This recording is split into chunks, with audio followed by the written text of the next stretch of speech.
અમરેલી જિલ્લાના ધારી ગીર દુધાળા ખાતે PP Savani group દ્વારા અમદાવાદ પ્લેન ક્રેશ દુર્ઘટનાના મૃતકોને અનોખી શ્રદ્ધાંજલિ પાઠવી। અમદાવાદ પ્લેન ક્રેશ દુર્ઘટનામાં જીવ ગુમાવનાર દિવગંતોને ધારી ગીર દુધાળા ખાતે પીપી સવાણી ગ્રુપ દ્વારા અનોખી શ્રદ્ધાંજલિ અર્પણ કરાઈ। 102 વીઘા જમીનમાં 10,000 વૃક્ષોનું વાવેતર કરી અને મૃતકોની યાદને કાયમી બનાવવાનો સંકલ્પ કર્યો। તાજેતરમાં અમદાવાદ પ્લેન ક્રેશ દુર્ઘટનામાં જીવ ગુમાવનાર દિવગંતોને ધારી ગીર દુધાળા ખાતે પીપી સવાણી ગ્રુપ દ્વારા એક અનોખી રીતે શ્રદ્ધાંજલિ પાઠવવામાં આવી છે। આ ગ્રુપ દ્વારા 102 વીઘા જમીનમાં 10,000 વૃક્ષોનું વાવેતર કરી અને મૃતકોની યાદને કાયમી બનાવવાનો સંકલ્પ કર્યો છે।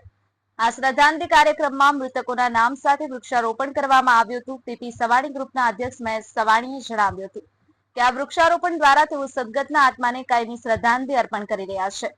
આ પ્રસંગે મહેશ સવાણી, તેમની પુત્રવધુ અને જાણીતા બોક્સિંગ પ્લેયર ડીકલ ગોખરાના વરદ હસ્તે પણ વૃક્ષારોપણ કરવામાં આવ્યું। આ પહેલ માત્ર પર્યાવરણ સંરક્ષણમાં જ મદદરૂપ થશે નહીં, પરંતુ પ્લેન ક્રેશ દુર્ઘટનાના મૃતકોની સ્મૃતિને પણ જીવંત રાખશે। ન્યૂઝ 9 ગુજરાતી। કોવિડના સમય પછી ઓક્સિજનની કેટલી જરૂરિયાત છે એ દુનિયાને કોવિડના રોગે બતાવી દીધું।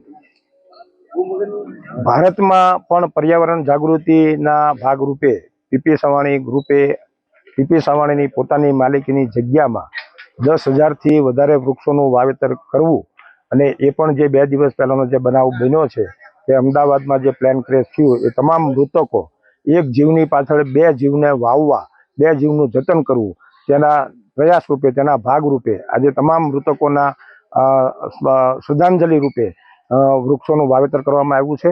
અને એમાં આંબા, પછી પીપળ, વડલાઓ જેવા વૃક્ષોનું વાવેતર થશે।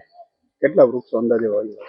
અંદાજે 10,000 થી વધારે વૃક્ષોનું વાવેતર 1 વીઘાની અંદર અંદાજિત 115 થી 120 ઝાડ આવી શકે, તે પ્રમાણે 102 વીઘા માટે 10,000 થી વધારે વૃક્ષોનું વાવેતર કરવામાં આવશે।